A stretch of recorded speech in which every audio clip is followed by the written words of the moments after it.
Okay, we are back for another game here, guys. How has everyone been doing? I know for myself, as I've been telling you, I've been hard away coding in Foundry and learning how to build game environments. So, you guys may be bored or tired of seeing those pop up every once in a while in the Discord. But hey, I'm having fun. I don't know about you guys. I mean, it's always good to read on your progress. Pretty hard work, as I can see. Yeah, it's been... It looks like Go ahead. some of those features are pretty cool. Yeah, it's been interesting. Over the last few months, I've been doing a whole bunch of programming certifications beyond the 12 years I've been programming anyways. And it's a good thing I did do those certifications because they've helped me see a couple of the things that I haven't been doing, especially with such intensive JavaScript work. So this has been fun, and it's been quite exhilarating and like a wild natural high when I finally get something to work that I've been struggling on for like a couple days.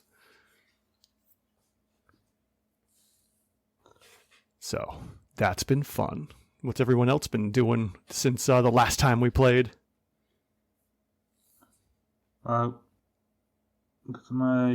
She started with exams.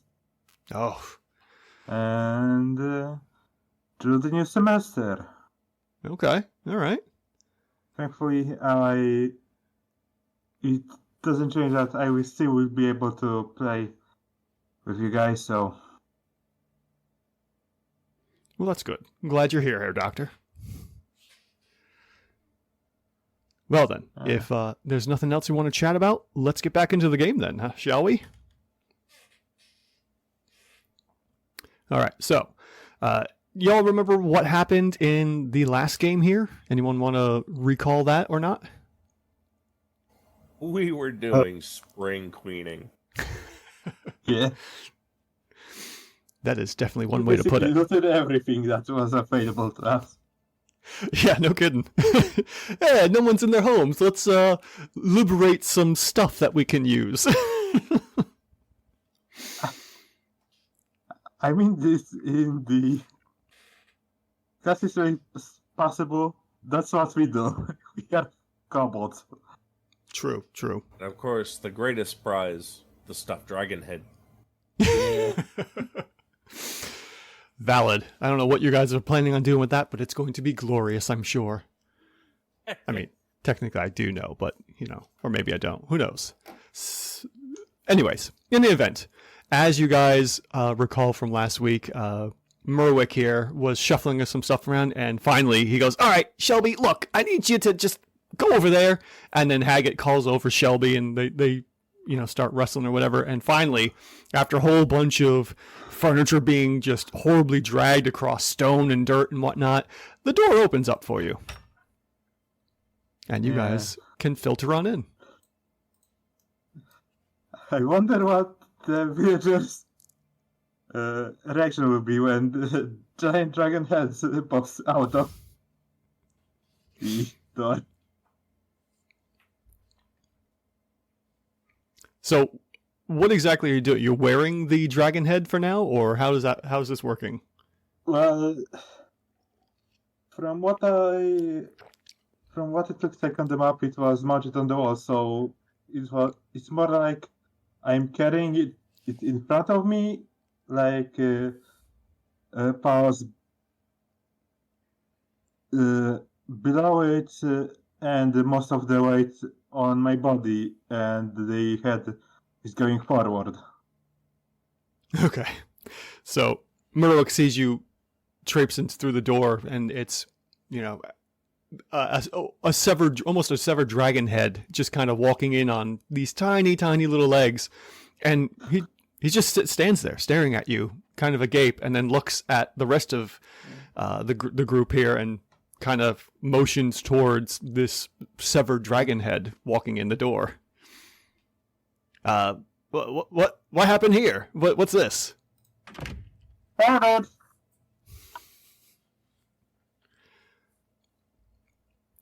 Care to say that one again? The six is gonna rest the head of the grass. I found it in one of the buildings. I I'm assuming this was part of needed for your investigation then, huh? Well, it would be a shame to throw it away. That is true. Okay. Well, I mean, you can store it here, I guess, if you don't need it for now, or if you do need it, okay. But you're more than welcome to keep it here. While whatever you're doing in the town to help us restore order, that would be appreciated, so it's the least we can do. Oh, that reminds me, and Alex is gonna try to move the head.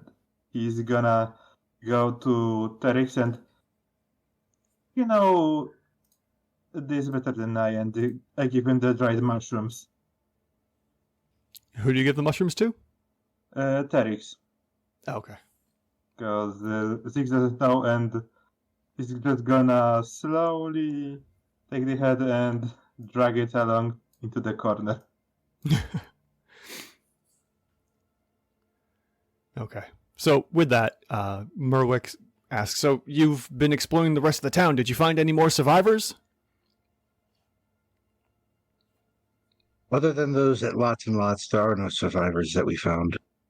Oh, that's unfortunate. I was keeping a head count. How many are in Lots of Lots? Because there's at least, I'd say, he starts counting on his fingers, maybe 6 to 7, maybe even 8 people in total missing. How many are at Lots of Lots?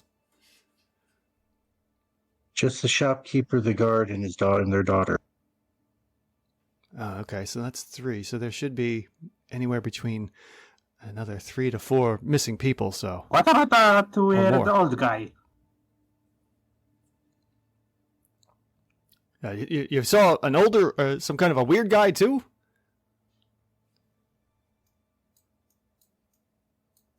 Yeah, I think some kind of other guy. Ah, yes. I think I know who you're talking about. That maybe Jurek. Kind of kept to himself, a little, let's say, mousy, kind of. Very on edge, it seemed.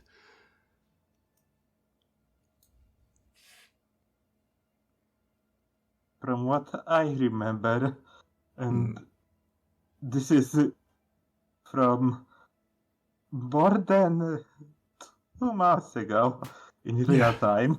Yeah. He was that kind of guy on edge, so Rix is gonna agree with Merwick. Okay. So, yeah, all right. So that's at least 4 people. So there's at least another, I'd say 3 to 5 people missing. I don't have a great head count, but if you find them, send them here, and we'll keep them safe for the time being. Speaking of which, it is getting late, I can see, and he's pointing to the setting sun. Are you here for the night, or are you going back out? We're here for the night. All right, excellent. Well, we don't have much in the way to offer, but there is room, so you can spread out as much as you like, and just as long as you keep quiet, keep the peace, everything will be fine in here. And the people inside, the other commoners, are kind of shuffling around and doing their thing. Murmurs and chatting and whatnot as they were before when you were last in here. But unless there's anything you guys want to discuss overnight and what you want to do for the night. We do anything. I still have the last sample that I got from the zombies to test. So if I can, I'm gonna do that. Okay. Yeah. Or ask someone from the group if they want to assist me.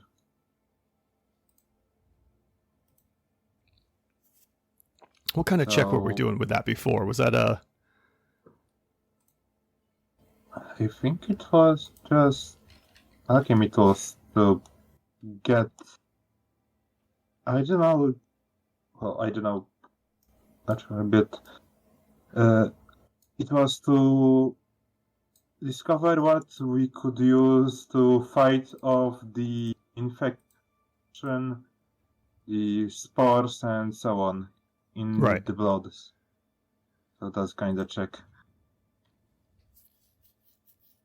I don't know if I could help because I don't have proficiency.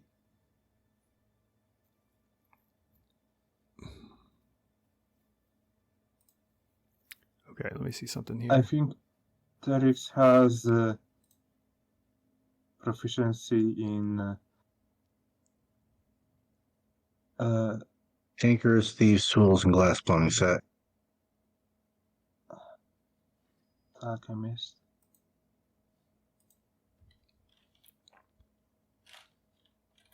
How about herbalism? Because I think it also could count Okay, we can do that. for this. Well, I don't have herbalism, I have alchemist, but Yeah, we can use that. Apply that towards a nature check if you'd like. okay, so a nature check with alchemist supplies. Is anyone gonna help me, or am I doing this solo? Not proficient, but I could help. I'm just looking for advantage. So if Gordon is gonna help me, I do have advantage, yes? Yeah, sure. Okay. Just making sure. So roll advantage and then D8. Okay, yeah, definitely. With the help you get and the time you spend Right. over. Oh yeah, there you go. Even 27. better. 27. For sure. With the help you get, looking over this now that you're in a very easy place to work with, and it's more or less safe that you think. You take a look at the second sample and you go, yep, you definitely know you're on the right track. Things are starting to react to what you're doing to them. You just, at this point, you think you need one more sample, and you probably need a specimen from a much stronger, or a sample from a much stronger specimen. So from the way things are going, you're pretty sure now that any more of these types of sporeborn aren't going to cover it. You're going to need something bigger, so to say, or something more evolved. I'm gonna relay that to the rest of that. If I were to continue on to making the antidote, I need stronger, so I don't think I can create it right now.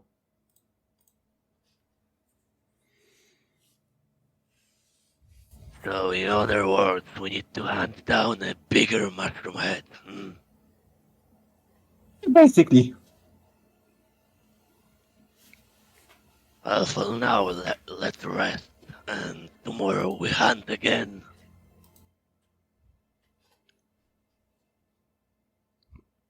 All right, then. So, with that out of the way, is there anything else you all would like to do for the night, or shall we fast forward through the night here? Well, Zorak Really will just interested in help resting to- personally. Okay, Zorak? Zorak will just help to blockade the entrance, so the Mervik will not be so much grunting and have so much trouble with blocking the door. Okay, yeah, you can definitely help Merwick, close up and barricade the door. And you do that. It's nice and quick. And since everyone seems like they'd want to go ahead and rest for the night, we will go ahead and do that. So you guys can pick wherever you want to sleep in this longhouse for the night. But beyond that, the rest of the night pretty much goes uneventful, so to say. There are the occasional thuds on the longhouse. The commoners do jump and startle from the sudden bangs on the walls, and for the most part, everyone keeps pretty much quiet. Most of the commoners don't really approach you unless you want to talk to them, but they are too scared really to do much of anything else at the time being. Merwick does as much counseling as he can, and Shelby also makes the rounds trying to comfort anyone that seems to be extremely stressed out from this. But for the most part, they've guaranteed you that the longhouse is secure and safe, so they don't really post anyone for watches, beyond Shelby kind of doing she'll be doing her thing. Okay.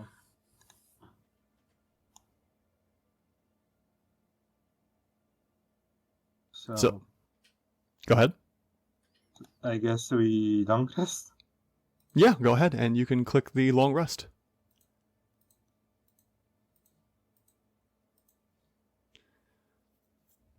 I think this will heal me, but now me and Zarek have to roll the Constitution saves. Yes, let's get that back up so we know what we're dealing with here. Let's see here. Where was that last little bit hiding?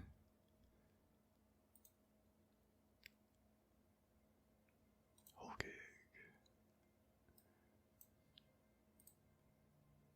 No, I don't want that.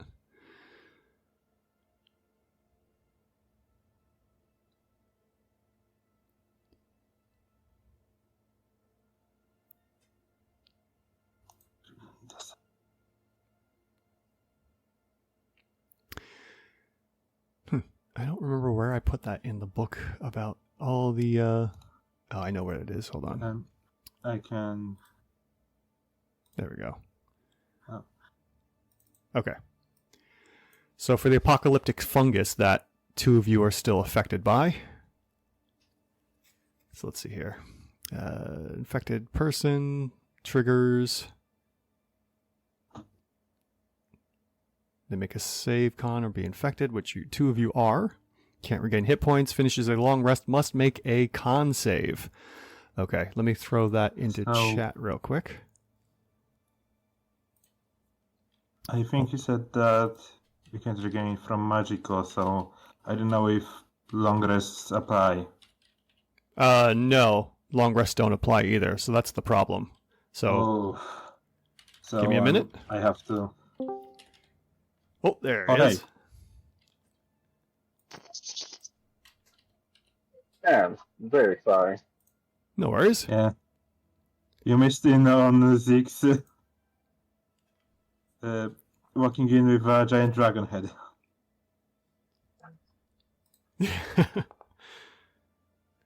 Oh! Sorry, I didn't quite hear that. Oh, wrong person there. Alright, There we go. alright. Natural 20, I should be cured. Still doing stuff on my end, but I will be in work that quietly and will respond accordingly. Okay. And I can screen share.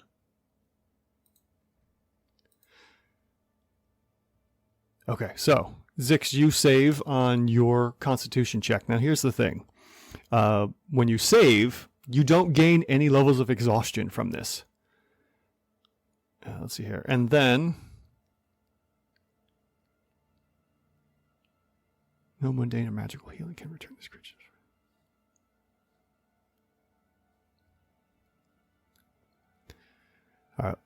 Affected creature can't regain hit points, and when it finishes a long rest, must make a con save, which you did, or gain 2 levels of exhaustion. When infected targets reaches a 6th level of exhaustion, it does not die, but instead becomes a skull bloom, at which point no mundane or magical healing can return the creature to its former state.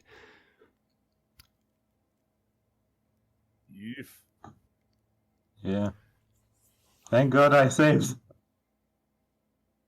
Yes, so you do save, which means you don't get any levels of exhaustion, but you're still infected, which is the problem, and you can't regain hit points from that. But this is a new day. So Merwick comes up to the group and says, well, good morning, everyone. So how is everyone feeling? It still looks like shit. And Zorak is also infected, right? Yeah. Indeed, Last session. yeah. You need to make a con save. Oh. Okay. It's barely. Haggett is also infected. Is Haggett infected? No. Okay, perfect. Did All you right. get cured? No, I thought that Haggett and there were 3 people infected. We gone to the longhouse and Merwick healed 2 of them. Yep. That being Terix and Haggit. And then Zara came and got infected, so... Okay. So, looking around, Merwick sees that both Zix and Zorak are still kind of looking a little under the weather. And Zorak, luckily, you do pass the save, so you don't get any levels of exhaustion from being infected and having to deal with this overnight. But Merwick comes over to you, Zorak, and he goes, I can do this a couple times, so here we go. And he goes to place his hands on you, and he goes, I'll take care of this real quick. I have some restoration to help heal you. So go to that spell book here, and Well, go ahead. I do not have a reason to not trust you, so. all right, I just updated that, and let me go ahead and cast a spell. There you go. You feel a rush of a rush of a cool breeze come through the area, and the smell of maybe the morning dew and budding flowers washes over you as the effects of the acropolytic fungus are no longer running through you. And then Merwick turns to you, Zix, and does the same. That sounds pretty nice. Thanks you a bunch. And then he goes and hands you a bunch of these lesser healing potions to help top you off. So go ahead and just get full hit points. He goes, that's the most I can do for you today. Hopefully, hopefully you don't get infected again, but we'll see what happens. If there's any issues, come on back to me and we'll get you settled straight up. I appreciate the fixing. You're very welcome. And if you need any more of these healing potions, I'm sure Lots of Lots has some for sale still. So if you're looking to head into the mountains, you might want to stop there and pick up a couple before you head out.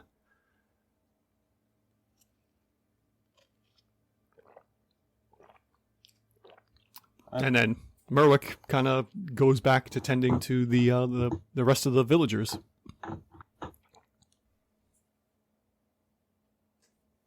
Thank you again, Merwick. No, thank you. And I appreciate your help here.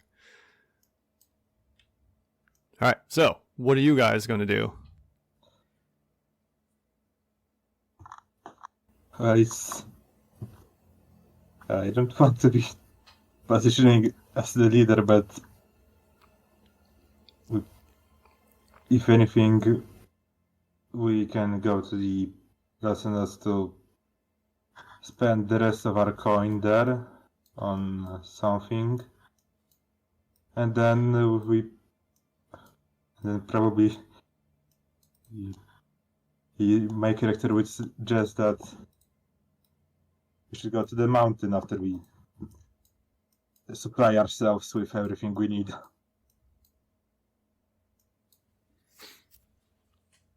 Okay, then.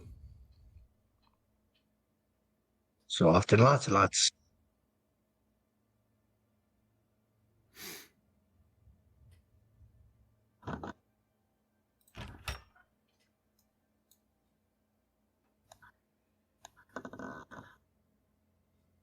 I'm gonna take Haggett with us. They're Okay. talking. So, good. I can see them.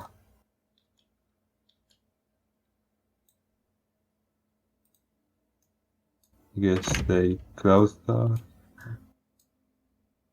Yeah.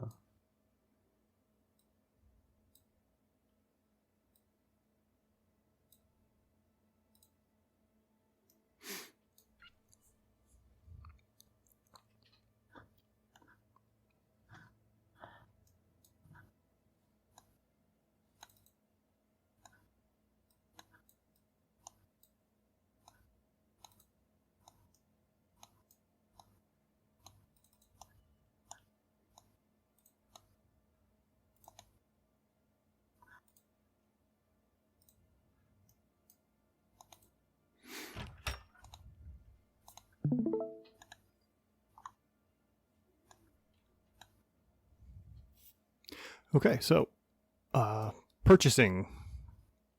Since you guys are all here, what would you like to buy?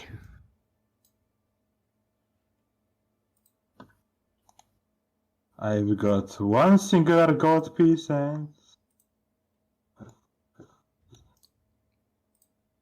You know what?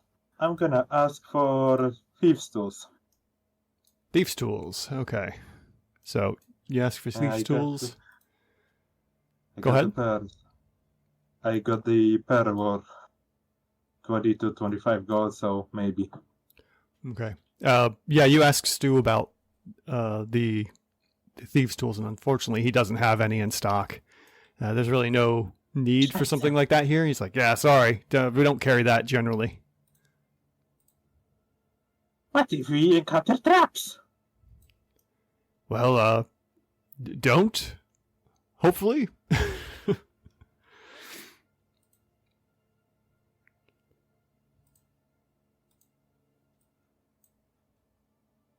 Right after that, Zix would ask for healing potions. Okay. So the minor healing potions, which are these special ones that I've designed based off of Pathfinder, are roughly 1 gold each, as compared to 50 gold for a standard healing potion. So these are definitely more accessible and can help out in the long run. So first of all, how many of these minor healing potions does everyone want? I'll take 2. Okay. I'll take 1 because I have 1 gold. You said a gold apiece, right? Yeah, 1 gold each. I'm not certain how much build had it as right now, but I'll take 2 if you can afford it. Okay. Yeah, I'll take 2. All right. I'm dropping them in your character sheets, so you'll have them there. And we're just gonna remove. Stork will take 10. You want 10? All right.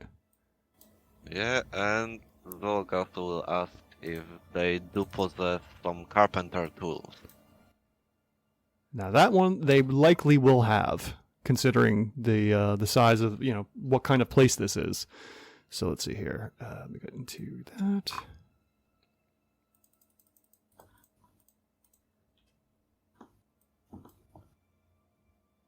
Okay. So Stu starts calling out, and from the back room, he calls out to his little daughter. He's like, "Hey, do we have any carpenter tools back there? I think there's some back in the corner there." And you start hearing some rummaging. Now, let me double check, because carpenter tools, I think, are kind of expensive. I gotta double check the price on them.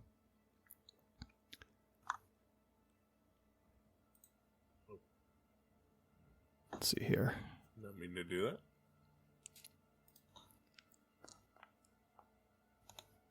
I do love the description for the minor healing potion, though. Oh, You yeah, like that? They're hilarious. Yes. As I am not very creative, we can thank ChatGTP for that fun one there. I was like, I like it. Perfect. Let's go with it. So yes, sure enough, Hylia comes out from the back room and comes out and hands her father a set of carpenter's tools. Let's see here. How much do those normally go for?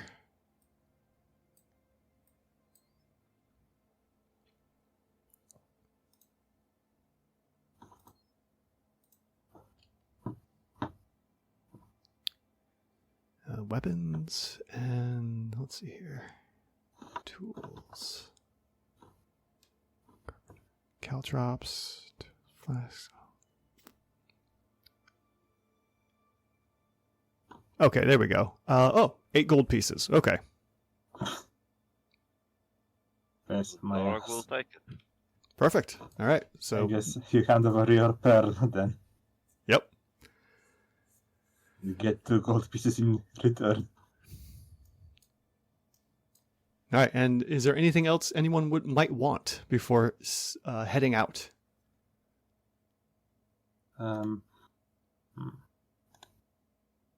Just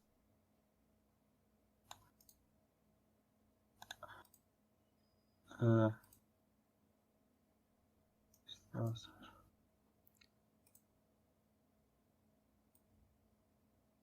don't think any more tools would be good for me, so I'm just gonna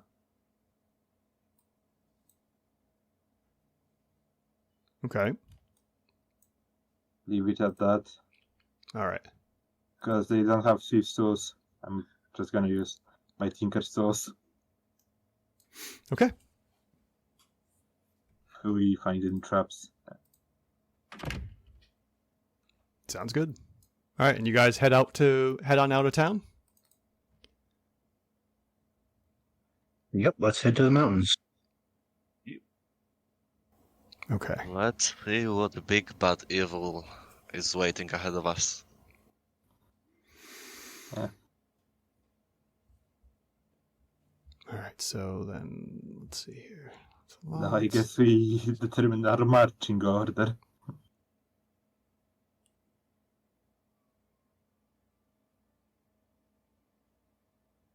All right, so you guys head out of town, heading east towards the entrance to the cavern.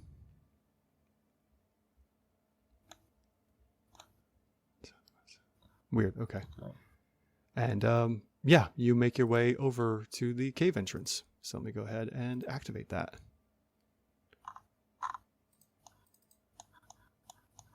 Ooh.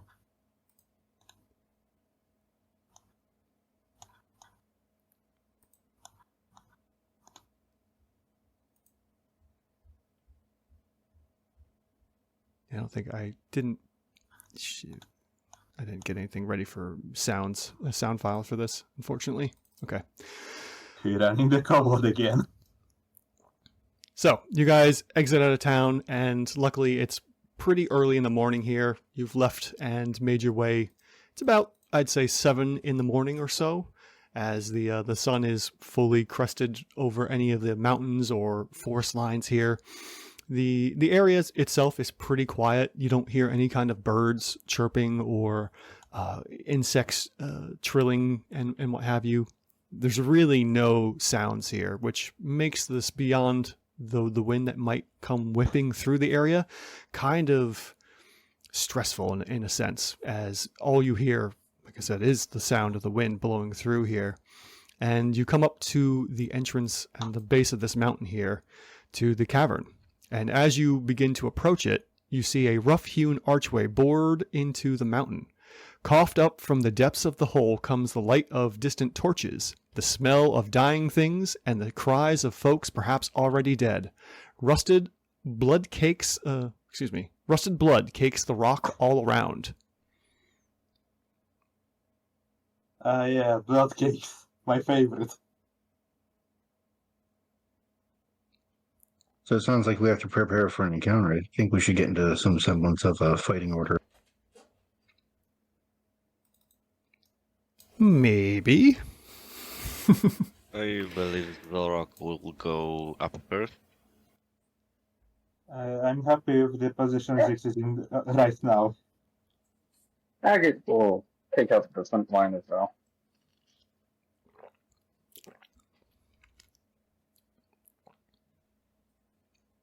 What? I'm sorry, I just don't understand you. Yeah, give us that one again there, Haggett. Agate will take up the front line as well. Oh, okay. So, yeah. Time works. Okay. And 6 will take the right flank. With his crossbow out. This place does reeks of death. And this quiet is quite filling. I don't like it.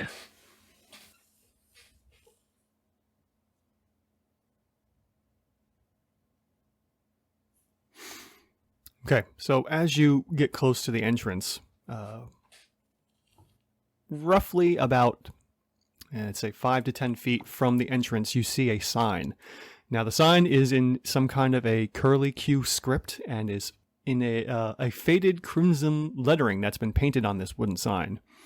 If anyone would like to try and figure this out, unless they have languages, if you want to tell me what languages you have, I can tell you right now what it says. Otherwise, I will need a intelligence check, please. If it's not common and draconic, but he will use the check. I got common and primordial. Zork possesses common, dwarvish, and ignan. I'm just gonna roll right now.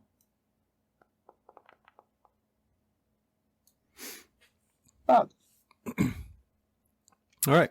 Terex and Zix, you both recognize this one way or the other, as gnomish. And the sign itself reads Belgrove. Freaking gnomes.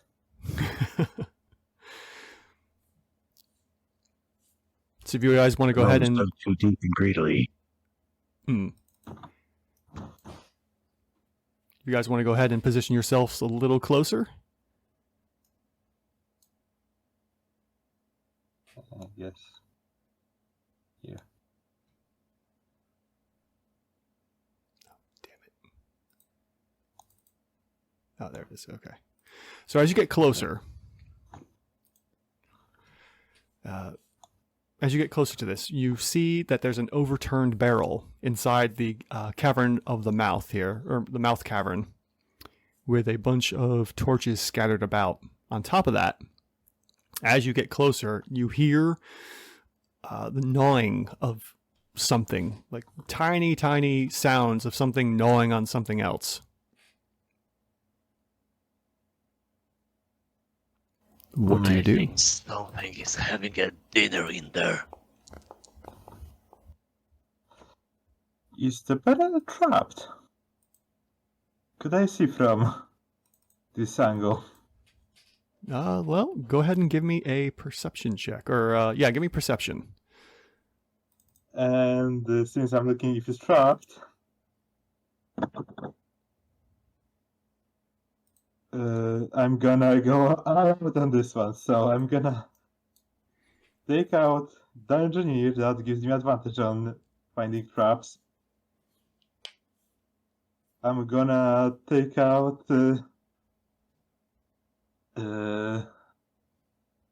I have here carpenter's tools proficiency, maybe to help me to know if something is not right with the barrel. Okay. And oh, here.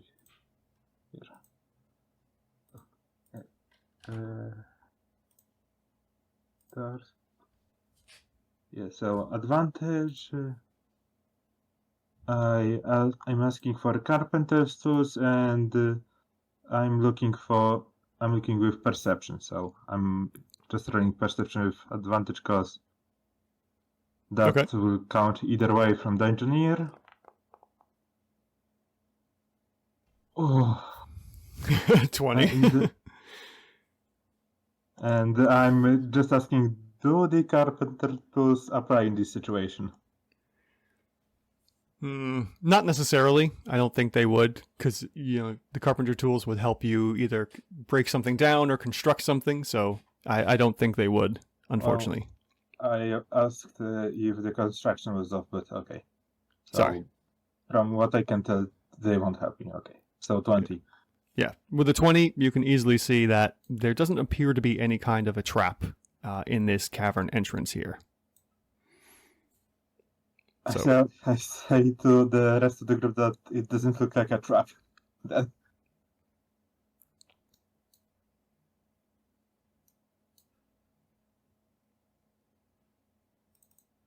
Well then. So can we see into the cave at all to see what's gnawing on the other thing?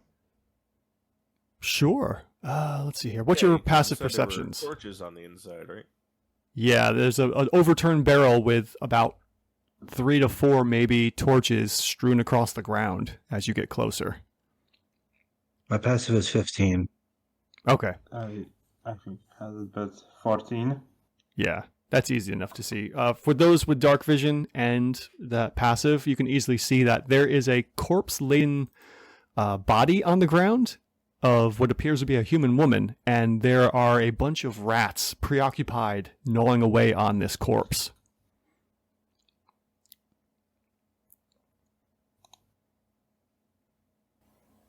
Just your standard everyday rat. Well, yes and no. I mean, there's a lot of rats on this corpse. Right, but we're not talking like ROUSs. The ones are your usual size. I don't believe in them. Yeah. Now, from what you can gather, while these are regular little rats, there are a lot of rats. Maybe they will run away from fire. Some might say a Would swarm it be of accurate rats. to refer to them as a swarm? Well, you know what? Give me an insight check on that one. Let's see here. I can throw that in if you want to give me a second. I got it. Oh, okay. Yeah. Okay, with a 12, easily you can see that there are a lot of rats there, and this is a swarm, or a grouping, a swarm of rats for sure.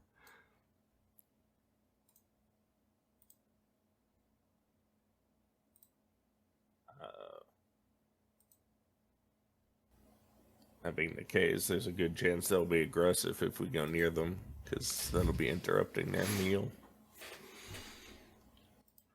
You guys tell me what you want to do. As these gnaws are just gnashing away on this mushroom-ridden corpse. Now, the torches on the ground, I'm guessing they are extinguished? Oh yeah, yep. There are a couple torches around the cavern as well that are currently running for one reason or another, but beyond that, the ones on the ground are extinguished and look like they're in reasonably good use. Why do I have the feeling that if we shoot the barrel, it's gonna explode? Can I use animal handling to figure out a way to drive them away? Yeah, actually, you could. Sure. Let's go ahead and go with...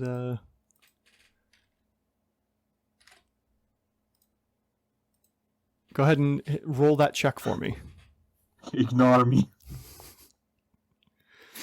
Okay, with a dirty 20 there, you know that since these rats are preoccupied, Terex, and they're generally pretty skittish normally, out in the wilds, you're pretty sure that if you were to spook them in one way or the other, or even maybe bring in some kind of a bright light, it might make them scatter if you don't want to engage them directly. And there's a torch burning on the cave wall, right? Yeah. Yep. All right, I'll take a torch down and use it to drive the rats away. Okay. So yes, as you grab the torch and you start to enter into the cavern entrance here, the rats, sure enough, they are spooked and they just scatter immediately. And you are left with a roughly 10-foot wide and 10-foot tall cavern and tunnel here leading into the mountain with a corpse-ridden body at your feet. I know this is another thing, but you also mentioned the barrel. Could the six determine the contents of a barrel, or is it just an empty barrel? Yeah, unfortunately, it's just an empty barrel. Nothing special about this one. Is there like a hole with where on the side there would be a cork? Nope, no, not in this case. This one's just your standard open top barrel. Damn, it's no seeking barrel. Unfortunately. Now, I'm going to examine the corpse to see if it was a corpse plume before it got eaten by the rats. I was going to say, yeah, inspect it to see how it died. Oh yeah, yeah. If we can With determine it with all the bite marks from the rats.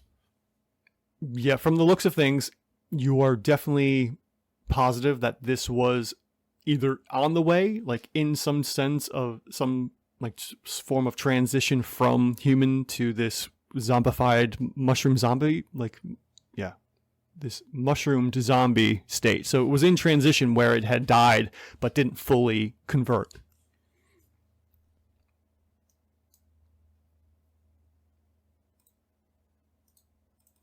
All right, looks like we're on the trail. Deeper in we go then.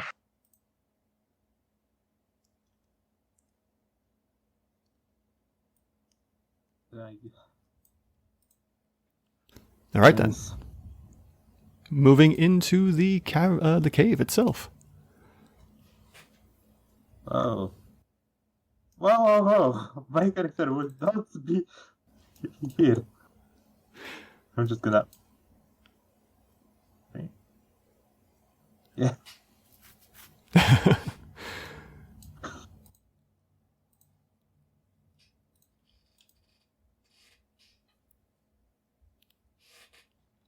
All right, so let's see about getting into this cave here.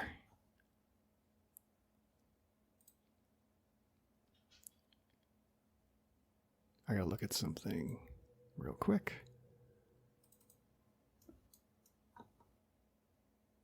Okay, that's what that is. All right. Okay, so you guys have a cave. You have yourselves a tunnel about 10 feet wide. It does shrink ever so much, not to the point of squeezing down to about 5 feet, but for the most part, yeah, it stays pretty even at about 10 feet wide as it goes straight along. What do you do? I'm gonna have to ask you yet again, does Zeke see any traps on or the inconsistencies across the stone floor? Okay, let's see This here. place was apparently filled with gnomes, so they are cunning bastards. Well, from your passive perception, unless you want to roll, you can roll. You're not seeing anything. Everything right now looks pretty much run of the mill. The floor itself is really well traveled. Lots of smoothed out areas here, as there has been constant, footfall of people coming and going up until recently. You can gather. I'm just gonna roll because I have advantage. Okay. And I'm gonna ask for mason's tools because stoneworking and so on. See that last part again? I'm gonna ask if I can use the D8 from mason's tools because mason stonework, and if you want to camouflage the trap in the stone, you need a lot of stoneworking to make it seem like authentic flooring. Yeah. No, that's fine. You can totally go ahead and do that. Okay. So, perception advantage. Oh, and a D8. All right. 16. A little bit better than your passive perception. Yeah, two better. Yeah, even with that, as you inspect and really look over these walls here, you're not seeing anything that would give away any kind of markings for traps or dangers or hazards. What's your passive insight? Am I? Yeah. Really? Insight 12. Okay. You would gather, after looking over everything and kind of giving it the thumbs up, that it makes sense that this wouldn't necessarily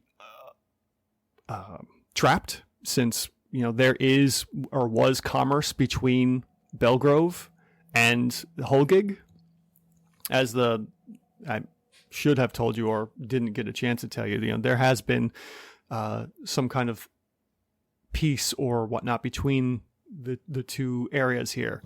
So, they're constantly, the town might be going in here to do some mining and bringing back materials and whatnot for Zorok's family, his adopted family, and other various things, trade between the two towns here. Fair, but consider this.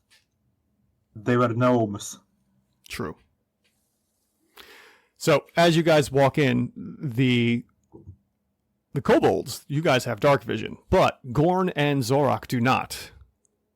Who is? I was going to say about taking one of the torches off the wall. Okay, so I will go ahead and. I wanted to ask if it's possible for Zorok to actually. Give me a minute. I need to pick something.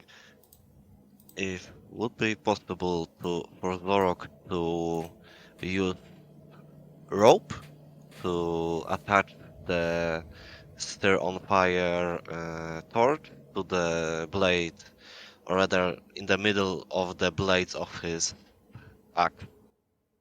Yeah, you could totally fashion something like that for sure. So I'll set you up for light as well. He will do that, so he can still defend himself, but also see. Right. At all. Okay, so both of you guys should be able to see a little better now in the caverns. Now, as a reminder, because of how, I don't know if the rules were flushed out for perception checks in dim light, any perception checks from people without dark vision have, I believe it's disadvantage for perception in dim areas as well as into the darkness. People without. Yeah, people without. For Haggett and all of the Haggett, Zix, and Terex, you guys have dark vision, so you guys are perfectly fine for your whole dark vision range. All right, go ahead and lead the way.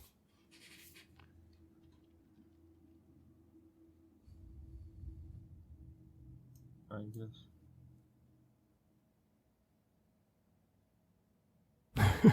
It's really funny watching all these little green lines as everyone shuffles up.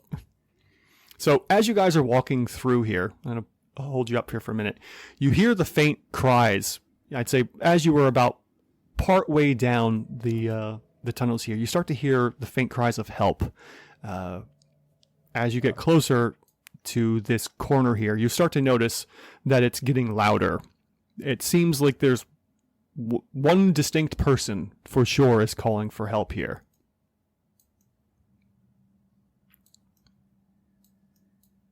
And you guys get to an intersection here. Noises.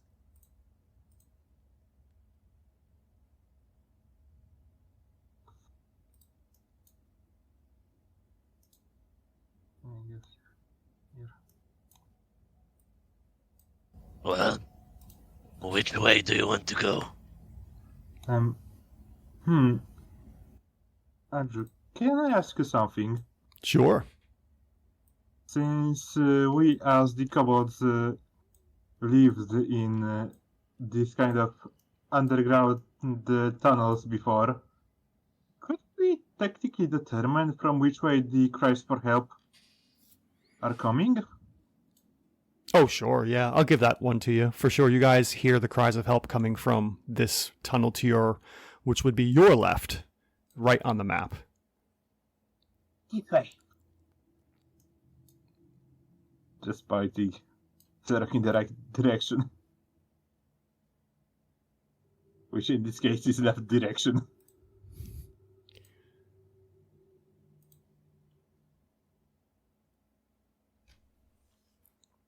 Yes, and you hear more, as you get closer to this intersection, more sobbing. Just, someone help me! Oh, I'm trapped, help!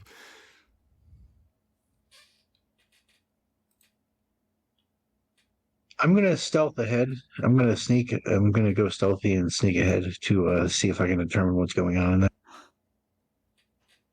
Okay, get it ahead. Let me see here. Let me give you... Yeah, go ahead and just do a stealth check. There's no check needed for that. As I work out some stuff real quick here. What's your total? Nice. 15. 15, huh? Okay. All right. What was I doing? Checking that. I mean, you and- think you're sneaking. Okay. As far as you're Creature aware, waves are masking the sound of my steps. as far as you're aware, you are sneaking for sure.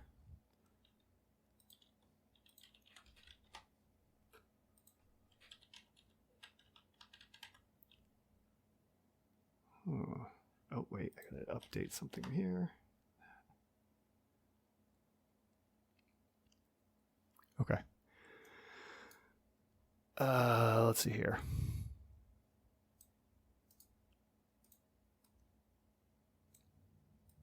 Come here. All right.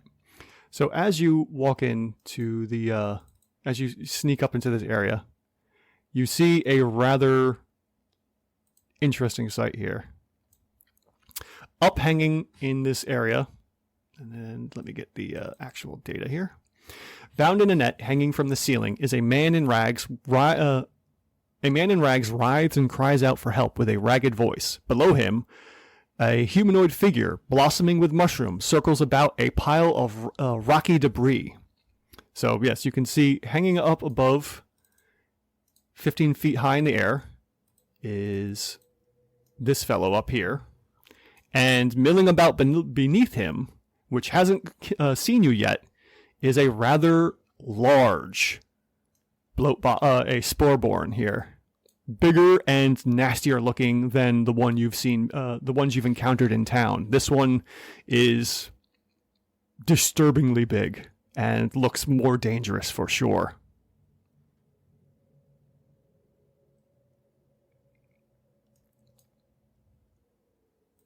Well, I mean, seeing this scene right here, that guy's obviously not going anywhere real quick. So I'm just going to go back to the party and let them know what I saw. Okay.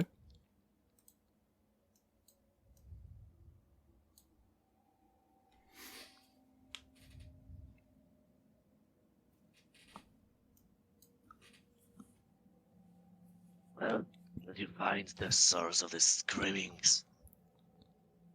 Some man bound up in spider's webs, and there's a huge scorethorn beneath him. Like mushrooms big or a big guy? Big guy. Maybe I could use it to get the antidote.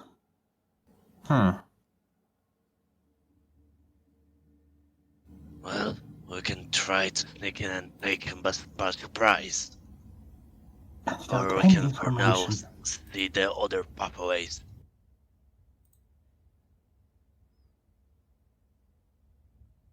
There's not a lot of space in there, but we could make it work.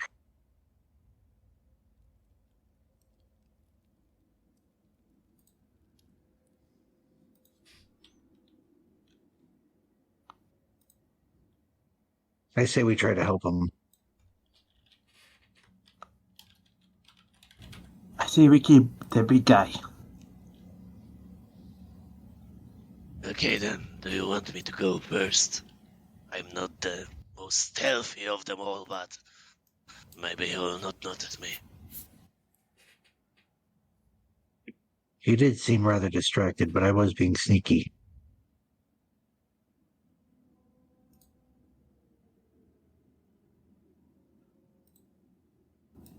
So we can try to sneak up on it, but... Hey, whatever.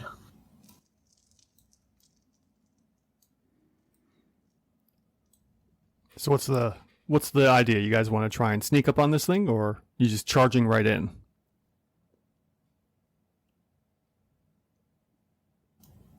I think sneaking at it will be a safer option.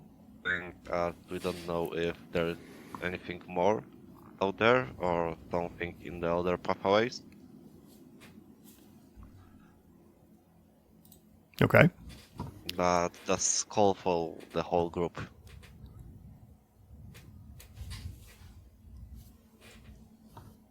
Yeah, so... We make a team stealth check and Yeah, if you want to stealth, go ahead and start rolling stealth checks. Haggett, because I think you have chainmail on, you'll have to scale mail. Yeah, you have to roll at disadvantage, I believe. Me and Haggard both have disadvantage on stuff. Oh, okay. And Zorak. No, actually, Zorak doesn't have I any do armor not. on. Yeah. Oh, Do you want me to refresh I my am roll? naturally sturdy. No, we'll take your stealth roll because you've haven't done anything to break your stealth at the moment. gonna. Disadvantage. Not Well, bad. as I always saying. I do take group rolls, so I'm going to average all that out to see. Or Okay, I'm gonna roll for Haggard, because the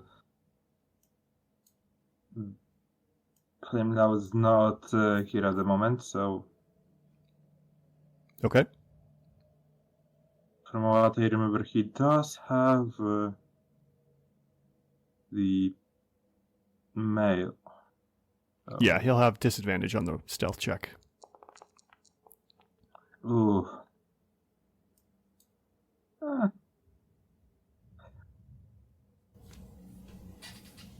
Has quite the spread. Okay. Yeah, I'm surprised I got a 17, actually. All right, so I'm going to allow you guys to reposition in this corridor here. So in this section here, before going into the tunnel, you guys can reposition to wherever you like before you go and stealth in for the attack here to get on this bigger sporeborn here. So go ahead and set up wherever you'd like, and then I will let you know the results as we go into combat. I can hear. Flame loud.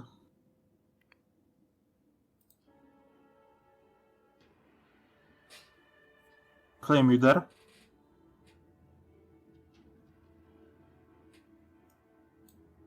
More than likely, he would want to be on the front line too. That's the type of cleric he was setting probably up for. here. Yeah. Yeah. All right. Go ahead and throw your guys into initiative, and I'll let you know the results of round 1.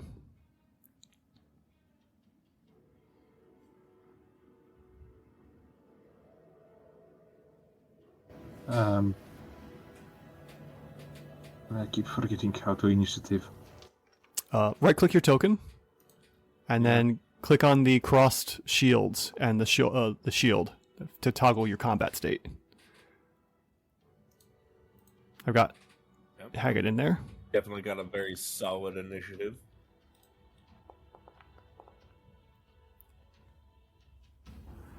Both Zorak and Gorn got very nice initiative. Where now? I can roll for Natural Haggett if beast need be. in skill right there. Yeah, but I'm more. Oh, your initiative for yourself? Yeah. That should be Uh, on the... All right, are you using the new... character sheet is confusing, yeah. All right, on the new character For sheet. your initiative? Yeah, it's right under your Oh, yeah. character portrait. Normal. There you go. All right.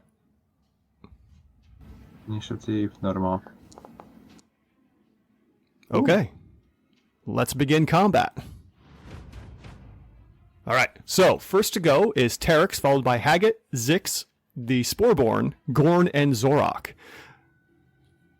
And because you guys scored higher than its passive perception, which I also gave it a negative because it is too preoccupied with the guy in the net and the trap at the moment, you had 3 successes and 2 failures and were able to get a surprise round. So you guys have a surprise round on this monster to go ahead and take it out. So, Terex, you're up first with Haggett on deck. And me on deck. Yep. I'm going to squeeze past Haggett then and get into the cave.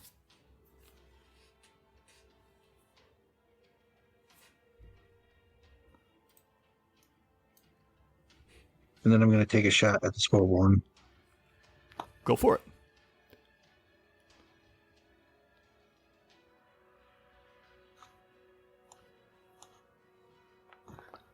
Yeah, hit it. Oh yeah, that's a hit for sure.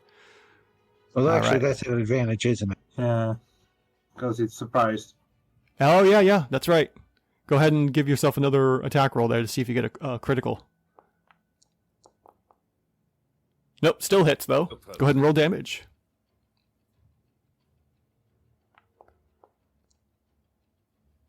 All right, 10 points of damage. Do you want to? And as a bonus action, I'm going to Mystic Mark it. Okay. Where did that go? Let's see here. All right, so what do we do for your mark here? When a creature is hit by your roll, you can mystically mark it. All right, so well marked. Yeah, go ahead. I'm still here, just listening and doing stuff. My background's loud right now. Just Haggard will just run up and hit on her turn. Okay. By Terex, the go way, ahead. Yeah, Go ahead. D4. Yeah, add a D4 D4 there, Terex.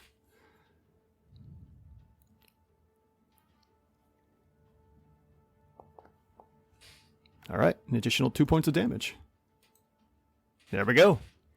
All right, Terex, I think you had 5 more feet left if you wanted to move. No. No, I maxed out. Oh, okay, perfect. Now I want you to see something real quick. You have your character targeted, your token click there, Mike. Yep. All right, look around you. Do you notice deeper into the cave everything's in black and white, but closer to you can see in color? Yeah, I see the blending. It's pretty cool. Yeah.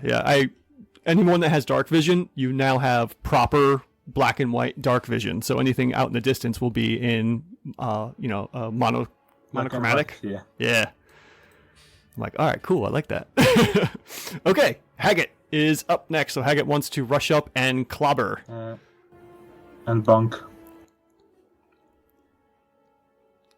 So I'm just gonna target this guy and get. Where is the? Oh, Warhammer. Okay. I don't know if this.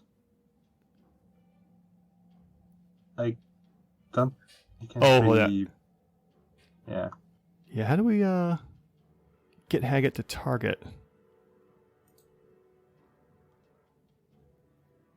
Oh, I am targeting. Just I don't know how to. This? Right, how to do it with Haggett from another character. Oh, No, Oh, just man. attack because the. yeah, just go ahead and roll attack. Yeah, no. I'm attack advantage because it's surprised. Yep, Actually, double 11s. select Haggard, Thank then you, Lord. target the character. What was that? I Flame? believe you select Haggard, then target the character. Oh, okay, yeah. I just did, but I didn't know yet. Okay, Okay. I can. Okay, so effective roll 2 levels of the dice, Yeah, that hits. You clobber with the Warhammer. and here's the damage. Normal. All right, an additional 9 9 points, points. All right. Looking pretty beat up, but not too bad. Not too bad right now. So before anything, I do think Haggard, knowing that more people are gonna be coming, will move out of the way. Okay. Flame out. Can I get your confirmation that?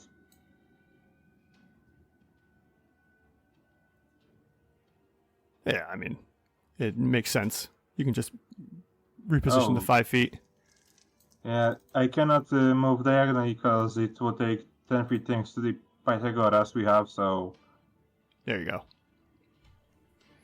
Okay, now my character. Okay. So So, that's it for Haggett's turn. And then we have Zix up, and the Sporeborn is surprised. So go ahead, Zix, do your worst. this is going to just pop out, pop in, shoot, pop back out. And crossbow. Attack at advantage. I hit. All I right. did damage. It does 4 damage, and I can go here.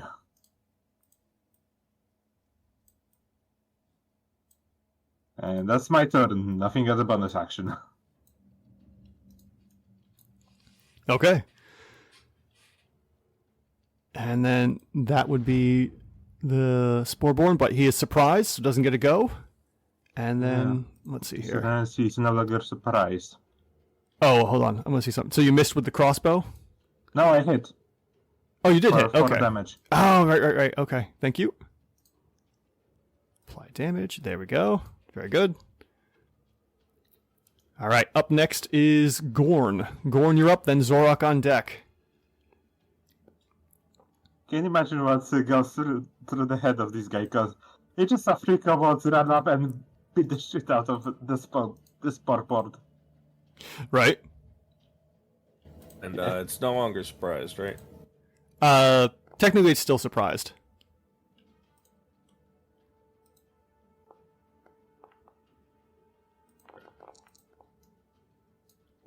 Yeah, hit that. 24. Do your damage. 2 points of damage.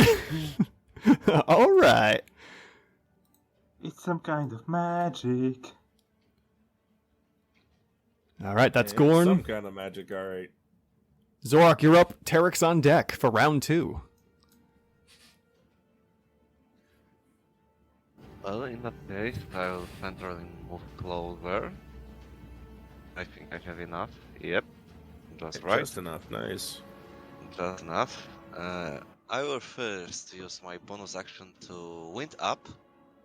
for Ah, the very good. incoming blow, and then try to smack this ugly thing.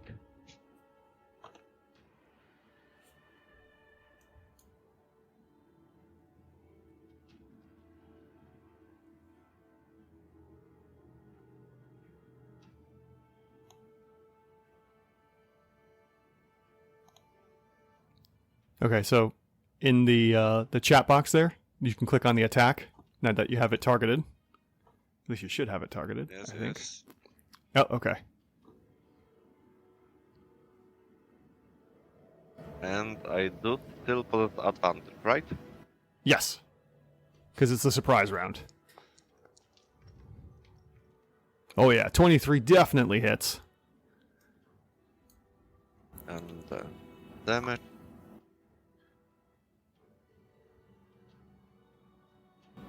Constitutional bonus +2 or double the proficiency bonus. Am I right? For winding up. Oh, yeah. You get +2 on that, so that would have added in another 2 for 25. So yeah, you definitely hit with the wind up.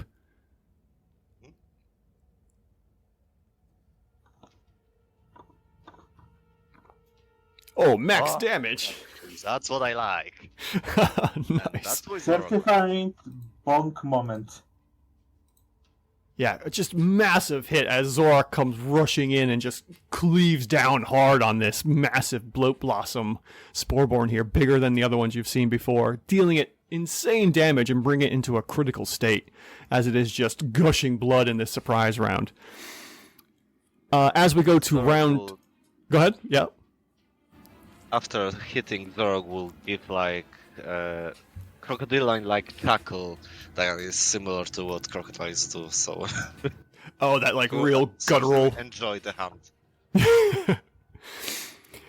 As you finish up with that round and we go into the top of round 2, Terex, you notice this first. 2 smaller skull blooms come out from behind the craggling and the fallen rocks here and join in on the combat.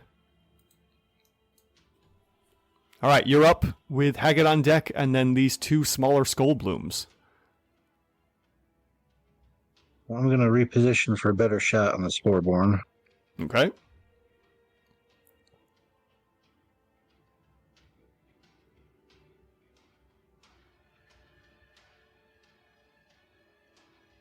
If you want to stay away from the skull blooms that are coming out, I would say even this spot is perfectly good.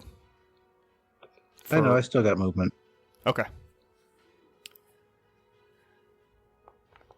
You still have advantage because you have warrants. No, he doesn't. Yes, he does. Does he? Oh yeah, I do have advantage. Pack tactics. I Yeah. thought that was only for a particular type. Yeah, he has warrants heritage. Oh, okay. Oops, that was my fault for clicking that, I think.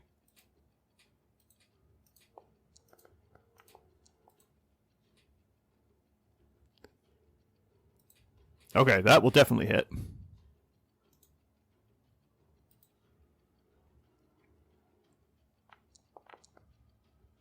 And 7 points of damage.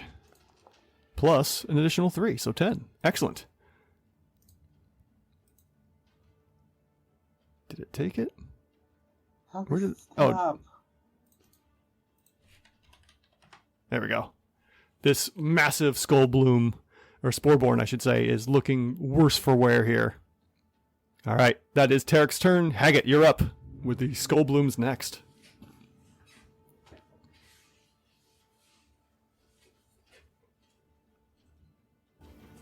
I think if he doesn't respond, I think he's just gonna do it again. Okay. Yeah, more than likely. Now, unfortunately, Haggett does not have the Warren's heritage. Haggett, she has the No. Slayer. Though we can set up for flanking. Yes. Yes, the conga lines of death. True.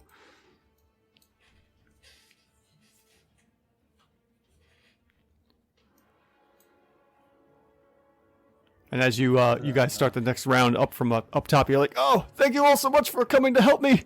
You're doing a great job. I'd help if I could get down, but I can't really do anything."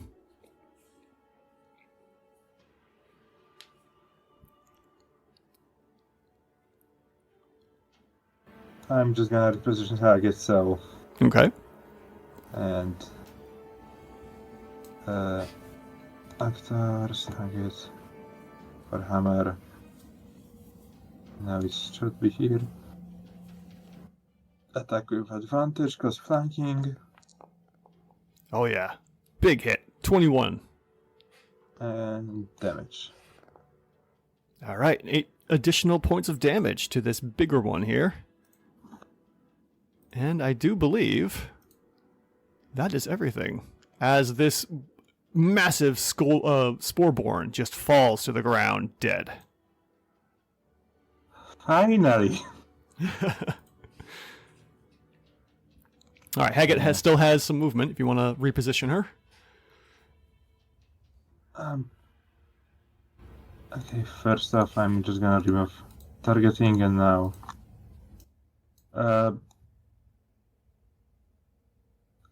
I'm gonna back her out closer to the team. Okay. All right, that's Haggett's turn. Up next are the skull blooms, the smaller ones here. And hearing the commotion going on, they rush on out and go for the Are they closest moving target. at disadvantage? Because that looks like difficult terrain. And that does look like difficult terrain. Well, let's see here. I'll give you 5 feet of it. I think it was one to the right, also. Yep. So they'll give you that. So it's Take 10 that 5 feet there. And then, let's see here. So that would be, let's restart this. So it'll be 10, 15, 25, 30. Just gets there. But just barely. And goes in to attack Haggett with a massive bite. Ah, shit, here we go again.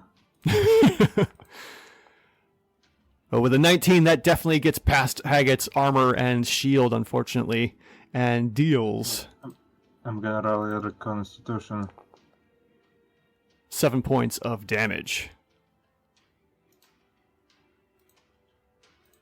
Yeah.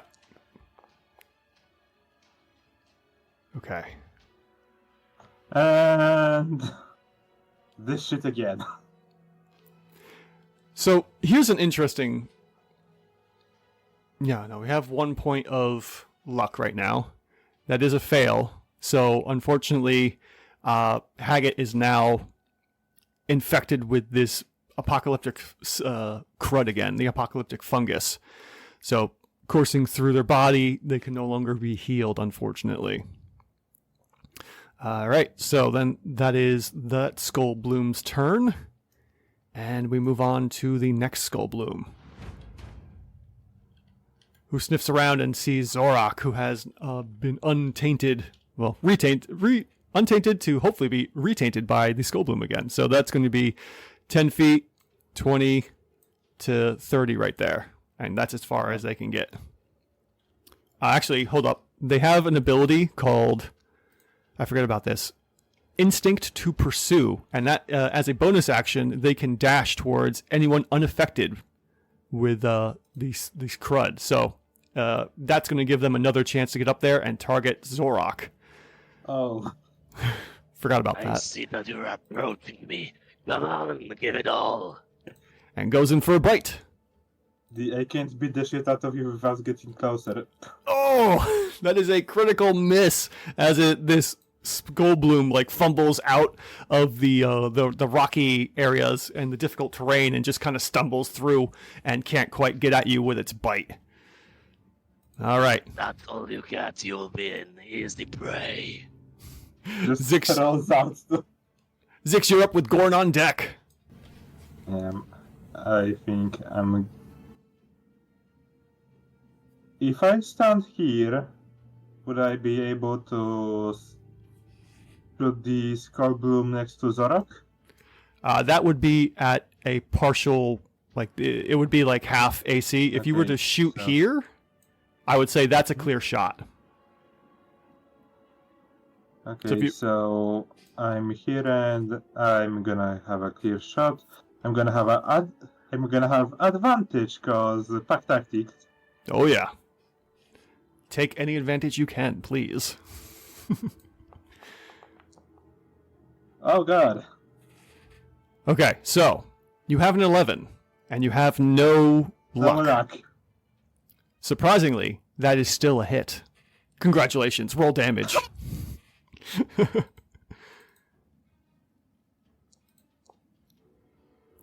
Max Ooh, nice. damage. Yes, 8 points of damage to the Skull Bloom. I seriously need to get the magic weapon for 6. Well, at level 3, but... And then, since that's all I can do... 6 is gonna peace out. It's like, it's been fun, but I gotta go. All right, Zix, Yeah, I'm not about to get infected once again. right? Gorn, That's you are my up. turn. Gorn, you're up with Zorak on deck. All right, Warlock does what Warlock do. Mm-hmm. Oh no. Oh. Yep. That is Eldritch Whiff. an Eldritch Whiff for sure. But with Yes, that it's whiff, back. you have been awarded 2 points of luck. Warning, Mhm. you have 4 points. At anything above 5, you lose them. So make sure to You use lose them them. on your next turn. I don't All right. completely lose them. Well, yes, they get reduced to like 1d4 plus 1 for you because you're lucky. Yeah. All right, Zorak, you are up with Terex on deck for round 3. In that case, Zorg will step over that one and hit the Skull Bloom from this angle. Oh yes, getting advantage. Please do. Now we're setting up for a game of checkers. Right. And And of course, I also just wish for wind up. Mm-hmm. With your bonus I action. think it's wind up. Yeah, that's fine. I know what he meant. And just so everyone Yeah, can just- see, this is the wind-up feature he's talking about. Oh yeah, I put on awesome effects, so go ahead and click those, because if you'd seen, Zorak had like this really cool eyeball over him for the wind-up. All right, so that will be a total of 22, I believe, because you're getting the bonus, right? Or did you add the bonus in already? I already added bonus, yes. Excellent, cool. Okay, so yes, with a 20, you definitely hit hard on this Skull Bloom. Go ahead and roll some damage.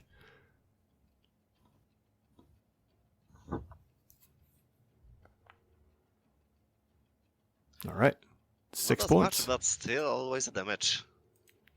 It's still a hit, and that brings this Skull Bloom to a bloodied condition. As you slice hard, it's just gushing this almost black, oozy blood. It doesn't run as freely as normal blood does. This stuff is slower, almost like molasses or maple syrup. It just slowly trickles down the body from the gash you gave it. All right. Terex, you are up with Haggett on deck as we go to the top of round 3, and the gentleman up at the top is like, "You're doing great. I didn't realize there'd be more. Please get them." Well, I'm going to shift down and start softening up the one below us that hit Haggett. Okay. I mean, you could also just finish up the one above. Less targets, less attacks.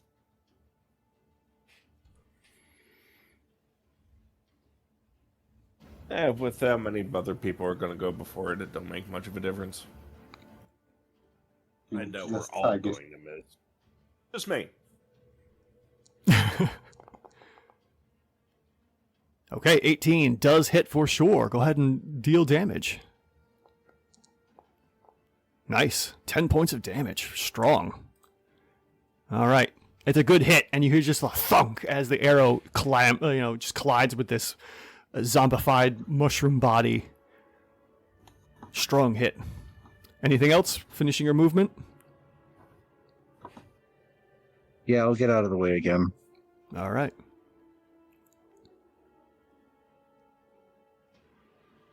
And as you finish your movement, Haggett's turn is up, followed by the Skull Blooms. Okay, if memory serves me well, once we're infected, they just stop attacking us, correct? Yes. They start, they will They start don't pursuing care others. as much.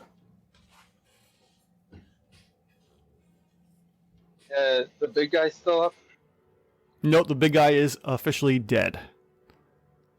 So you've got... Then I'll go through one of the skull blooms.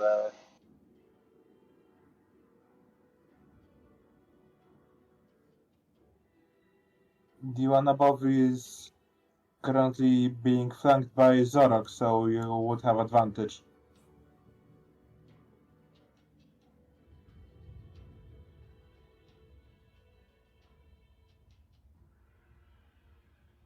I don't know what you said.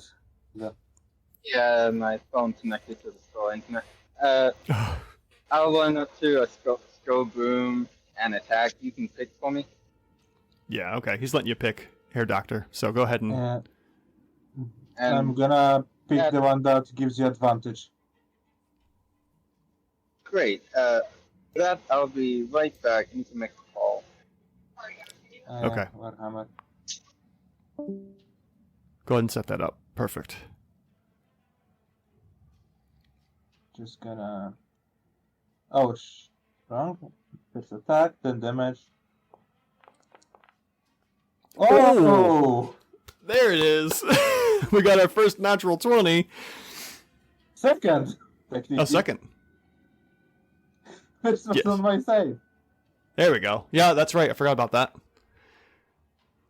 Critical hit. Awesome. 16 points of damage. Excellent.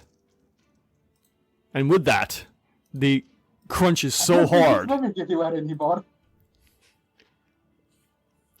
Yeah, it just, Haggett comes down with the mace and just crushes the head in of this skull bloom and destroys it. And you hear like this and a pop as it just, ichor goes everywhere. It became a nail in the ground.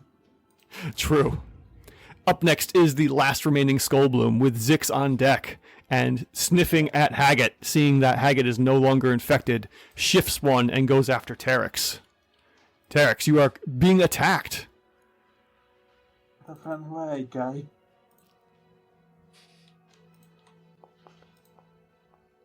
All right, and that is going to be a miss with an 11. Although, I haven't been using this yet, and since this is the last Skull Bloom for this encounter, I'm going to use my Doom Point, because I have 1 Doom Point per roll, and I'm going to give this guy advantage. I see 15. I know you see 15, but the thing is I have 1 Doom Point I can use as the GM per encounter for lower levels to give my monsters advantage or give you guys disadvantage on skill checks. I keep forgetting to use them. I don't need it. I certainly doesn't need it for the skill checks. I mean, Ooh, that Doom. Oh my god! The that's Doom. an Andy. That's a Doom Point. Oh no. Okay. I'm gonna need a Constitution check from you, Terex, as it goes in to roll damage.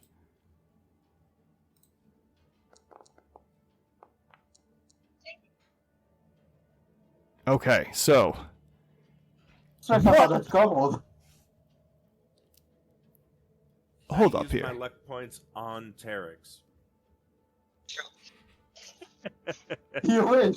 No, unfortunately you can't, but this is way too much. Hold up here. Why is this saying... I gotta double check no. something real quick. Because that is 23 points of damage is way too much. Do you have maximal damage for the criticals? No, that's actually correct. Because it's going to deal double the physical damage and double the poison. Oh, I see what I'm doing here. Okay. So the problem is that I have it set up for 1 die is rolled at max and 1 die is rolled. So I'm going to change that so both dice are rolled, and I'm going to re-roll those 2 dice. I'm going to add an additional d4 and d8. Because that is way too much. And it's almost the same. Okay. So that's going to be 3, 4, 5... plus an 8 is 13, plus an additional 6 for 19 points of damage. I think that's just one Doesn't kill me health. outright. What's that, Mike? It doesn't kill me outright, at least. No, it doesn't. One health. Oof. Okay. And with that, Terex, yeah, you unfortunately are now infected as well by the apocalyptic fungus. All right, Zix, you're up with Gorn on deck. Okay. I don't really have any way to come closer, so I'm just gonna see. Alright, 30 feet. I'm just gonna shoot between the legs of my teammates. Yeah. This is going I to get have a plus... advantage. Yeah. This is going to be a +2 bonus to its AC, though, just letting you know. Yeah, okay.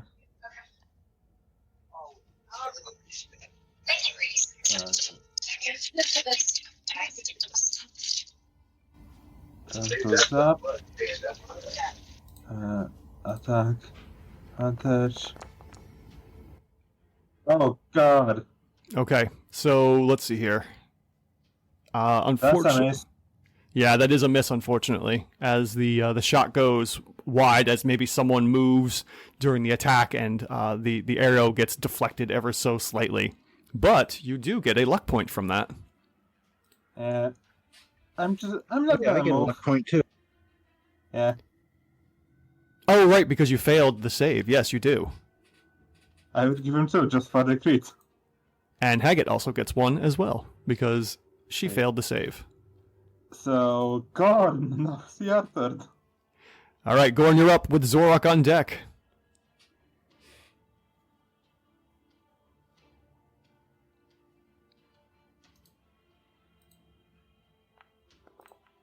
Ah, I love that spell effect. Okay, Oh, this is some bullshit. Gorn, you have 4 As much as points. I love- Go ahead. I do. I will spend 3 of them. So you can spend 3 to give you +3, or you can spend 3 to add in, basically give yourself advantage. What do you want to do? I think +3 is more safe. Yeah, but where's the fun in that? All right, spending 3.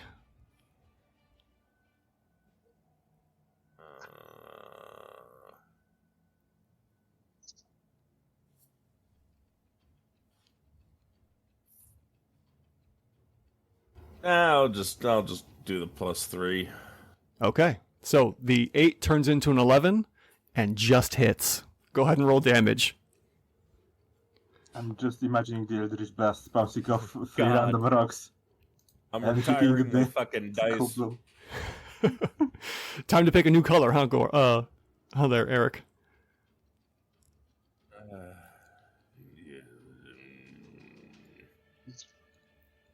What did you say there, Zix? I missed it. I'm sorry. I'm just imagining the Eldritch Blast bouncing off several rocks and then they this kobold in the back. Right. All right, Zorak, you are up with Terex on deck for round 4.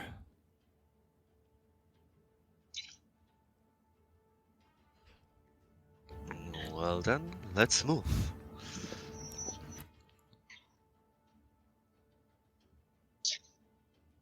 I don't think you can have advantage this time. Oh no, you can, technically. 1 down. I don't think with the angles of Terex. 5'10", 5'10", I don't think it No, would have worked. Terex. Because he went Also, I'm here, not wielding a melee weapon. here. Yeah, but you're still threatening the space, so it would still work. Here 5 feet, here 5 feet, and here 15 feet, so he would be able. Well, even so, you could just do this because that dude's up in the air and could have easily done something like yeah. In any event, go ahead and move yourself down to get the advantage. It would have worked. Okay then.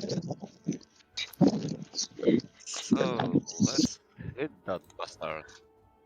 Yes, please do. And of course I am winding up. Okay.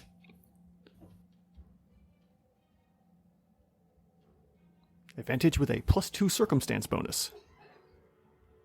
Oh yeah, 26 easily hits. The bonk. And a very good middling roll of 10 points of damage. Excellent. And let's see, where does that take us? Oh, it's still standing at the moment. All right, Terex, you're up for... Die already. It looks like it. I mean, with that hit, you've brought it down into a very critical state as it is barely standing and it's like reaching out, looking around. And it starts to turn towards you, Zorak, as it's getting ready to lunge at you since you are unaffected and uninfected, I should say. Terex, top of round 4. Go ahead with Haggett on deck. 1 down. I'm going to drop my longbow and draw my short sword, Okay. and then I'm going to swipe at it. Give yourself advantage. Pretty sure you just need to stomp on its toe.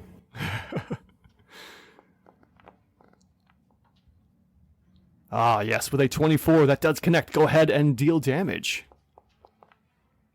6 points of damage. And the last skull boom is defeated as we come out of combat. I collect my longbow. Very good. I fired the 3 bolts. Can I try to recover them? Of course you can. Go right ahead. What to do now? How many bolts do I get back? Oh, the bolts. That's a good question. Yeah. Let's see here. I fired 3. 1 missed, 2 hit. All right. Well, the one that missed is destroyed, unfortunately, because it would have hit something in the background and shattered the shaft. But because these guys are soft-bodied, yeah, you can recover those 2 easily. It's not going to take much. I'm gonna add myself here, and I'm gonna go get the final sample I need. All right.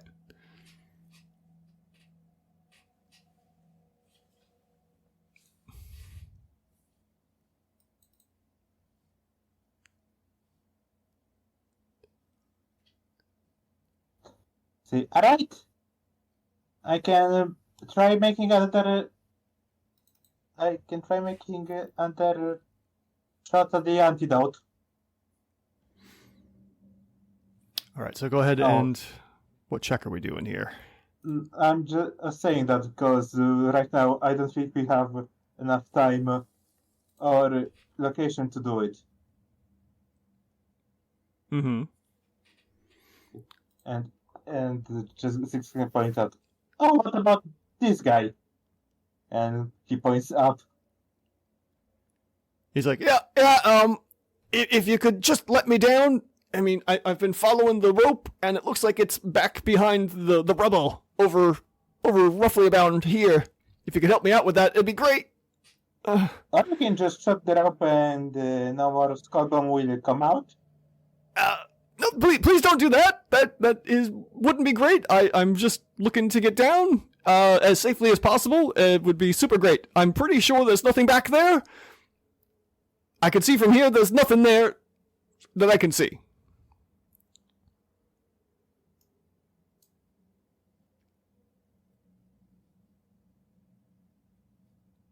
I'll go ahead and plod over to it. Okay. So yes, over towards the back here, you do find the excess of rope and a high lead that is like set up to this trap, keeping him in place. It wouldn't take much time to safely dismantle it and lower him down slowly enough. So given some time, you do get this commoner down, and he goes. Once he's down, he thanks you all. He goes, thank you. My name's Dustin. And I was coming in here to try and find out, my wife and I were trying to figure out what was going on and just try to find a safe place to hide. And, Had any business with that? Gnomes? No, there's gnomes. I don't know anything about gnomes. Sign was gnomish. And, actually, Gorn, while you're moving over that way, and now that you've let Dustin down safely, with your passive perception, you see a hand kind of buried underneath some of the rubble behind there. Ooh. So I'd be back here. Yeah. Why don't you go ahead and roll that for me, please, that I put into the chat window. Oh, we got our third natural 20 for tonight. Yes, so with that, you realize that this rubble here was set up from some kind of a trap that apparently had sprung at the same time. And looking around, you can see that there's a corpse of a woman here. That must have either triggered the trap or was part of, obviously the result of the trap going off.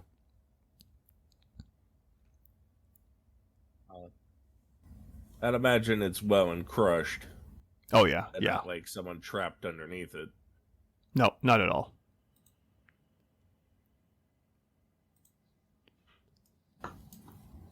I'm going to just slightly raise my voice and say, I think I found your wife. Oh, dear. Oh, I was wondering what happened to her. I called for her a couple times, but after some time I realized I was sure it didn't go well. Thank you for finding her. Is there any, ring on her hand or anything like that?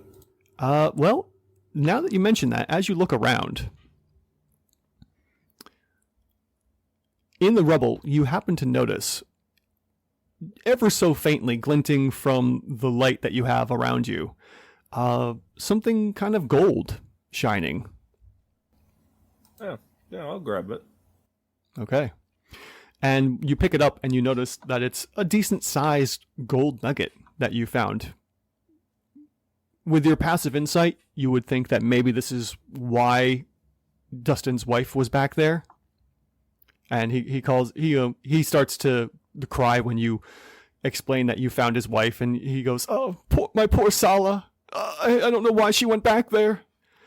And yeah, so you have this thought that probably.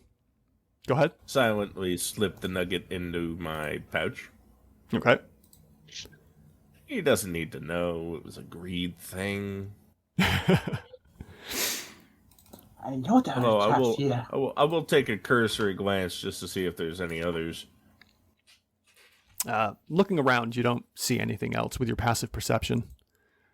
You're pretty sure you've found anything of value that might be here or not. All right. And you said there was no ring on the hand or anything like that? No, not that you could tell, at least not from this hand. It was probably, if they followed the tradition of, a wedding ring on the left hand, the hand you saw was probably the right hand. Gotcha. And there's no way I can reach that, right? Yeah, no. You'd have to spend some time moving these stones, and some of these stones are pretty big.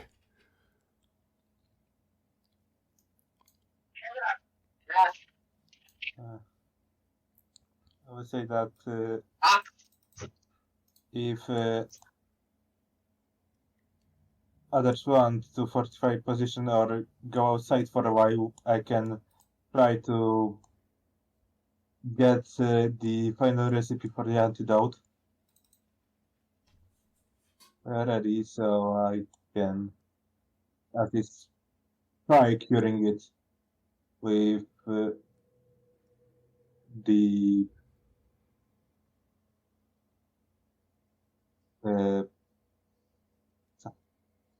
sorry for just a second. So I could try making the antidotes. Yeah, for sure. Yeah, I'm just suggesting the others that you can either fortify this position or go outside for that.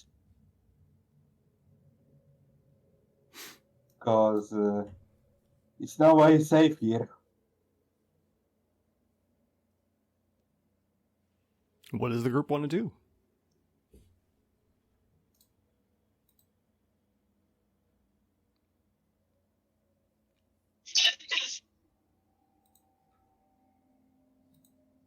I think we should lead them out and maybe check the other leads, or just get the hell out of here. Something Nice.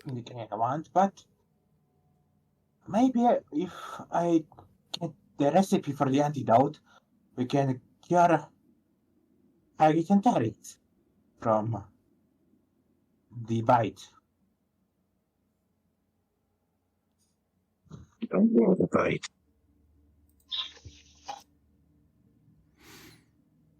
Sounds like a plan. So you guys are going to head out of the cave system then, back out to the entrance to work on this antidote for the fungus? Sounds wise to me. All right. So as you... Go ahead. We are also taking Dustin, so he's not left here. He's like, yeah, please, someone, I'm going to need some help here. I've been trapped up there so long. I'm very weak. So weak. Anyone want to help him walk or whatever? Yeah. Here. I can help him. Zorg will just loud him over his shoulders and start taking him. Okay. So I'm not gonna volunteer this for this because that guy is probably twice his size. yeah, pretty much. So as you sling Dustin over your shoulder there, Zorak, he's just like a bag of wet noodles, and it's really cumbersome trying to hold him as he's almost like slipping out of your grasp because he's just not trying to help you whatsoever. And due to this, as you begin to walk out of the room, you're constantly stopping to reposition him and try to put him back on your shoulder. And you realize this is going to take at least 2 weeks to get out of this damn cave. We'll see everyone in 2 weeks. And on top of that, you all hit level 2. All right. Ah! Do I get a full heal still? Does that mean that the two misfortunes heal?